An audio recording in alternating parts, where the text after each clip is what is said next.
ഇപ്പോൾ ഏറ്റവും ഒടുവിൽ ഫയർഫോഴ്സ് സംഘത്തിന് ഈ വെടിക്കെട്ട് നടന്ന അല്ലെങ്കിൽ ഇപ്പോഴും തീ പടർന്നുകൊണ്ടിരിക്കുന്ന ആ സ്ഥലത്ത് നിന്ന് ഒരു 10 മീറ്റർ മാത്രം അകലെ വെള്ളം പമ്പ് ചെയ്യുന്ന ഹോസ് എത്തിക്കാൻ കഴിഞ്ഞു എന്നുള്ളതാണ് വളരെ പ്രധാനപ്പെട്ട ഒരു കാര്യം. ആ ദൃശ്യങ്ങളാണ് കാണുന്നത്. അവർ ആ ഹോസുമായി മൂവ് ചെയ്യാനാണ് ശ്രമിക്കുന്നത്. പ്രത്യേകിച്ചും നേരത്തെ ഞാൻ പറഞ്ഞിരുന്നു, അവിടെ കുഴിമിന്നലുകൾ കൂട്ടിയിട്ടിട്ടുണ്ട്, അവിടെ പ്രശ്നമുണ്ട് എന്ന തരത്തിലേക്ക് അവർ ആ വെള്ളം ഫോഴ്സ് ചെയ്ത് അകത്തേക്ക് എത്തിക്കുകയാണ്, ആ തീ പടർന്ന സ്ഥലത്തേക്ക്. അതാണ് ആ ദൃശ്യങ്ങൾ കാണുന്നത്. അവർക്ക് കുറച്ചുകൂടി അടുത്തേക്ക് ഫയർഫോഴ്സ് സംഘത്തിന് എത്താൻ കഴിഞ്ഞു. പക്ഷേ ആ പറമ്പിലേക്ക് വെള്ളം ഇപ്പോഴും പൂർണ്ണമായും എത്തിയിട്ടില്ല. കുറച്ചുകൂടി അവരും അവരുടെ സുരക്ഷയെ കരുതി മാത്രമേ അവർക്ക് അകത്തേക്ക് പ്രവേശിക്കാൻ കഴിയൂ. അതിനുള്ളൊരു ശ്രമമാണ് ഇപ്പോൾ നടക്കുന്നത്.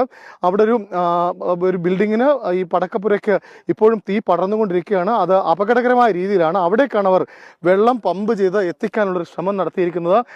സിറ്റി പോലീസ് കമ്മീഷണറുടെ നേതൃത്വത്തിലുള്ള പോലീസ് സംഘം എന്തായാലും പൂർണ്ണമായും 200 മീറ്റർ ചുറ്റളവിൽ ഈ പ്രദേശത്ത് നിന്ന് ആളുകളെ നീക്കം ചെയ്തിട്ടുണ്ട്. ഒരു സേഫ് ഡിസ്റ്റൻസ് എന്നുള്ള തരത്തിലാണ് അവർ ആ ക്രമീകരണം നടത്തിയത്. കൂടുതൽ പോലീസ് സേന, ഫയർഫോഴ്സ് സംഘങ്ങൾ ഇവിടേക്ക് എത്തിച്ചേർന്നിരിക്കുകയാണ്.